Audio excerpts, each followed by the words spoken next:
పూరి జగన్నాథునికి జ్వరం ఎందుకు వస్తుందో మీకు తెలుసా?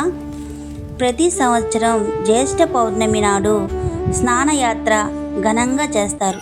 స్నానయాత్రలో భాగంగా బంగారు బావి నుంచి తీసిన 108 సుగంధ పరిమళాల కలశాల నీటితో అత్యంత వైభవంగా అభిషేకం చేస్తారు. చల్లటి నీటితో స్నానం చేయడం వలన భగవంతునికి జ్వరం వస్తుందని నమ్ముతారు. దీనినే అనవసర కాలం అంటారు. జ్వరం రాగానే 15 రోజుల పాటు స్వామివార్లను ప్రత్యేక గదిలోకి తీసుకెళ్లి ఏకాంతవాసంలో ఉంచుతారు. 15 రోజులు భక్తులకు ప్రధాన విగ్రహాల దర్శనం ఉండదు. ఈ సమయంలో జగన్నాథునికి మహాప్రసాదం అంటే భోజనం నివేదించరు.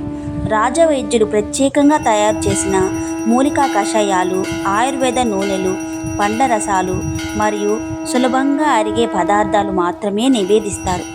15 రోజుల వైద్యం తరువాత స్వామివారు పూర్తిగా కోలుకుంటారు. ఈ శుభ సమయాన్ని నేత్రోత్సవం అంటారు. ఆరోగ్యవంతుడైన జగన్నాథుడు, సుభద్రాదేవి, బలభద్రుడు తన భక్తులకు ఇవ్వడానికి పలకరించడానికి వెళ్ళే ఘట్టమే జగద్విఖ్యాతమైన పూరి రథయాత్ర.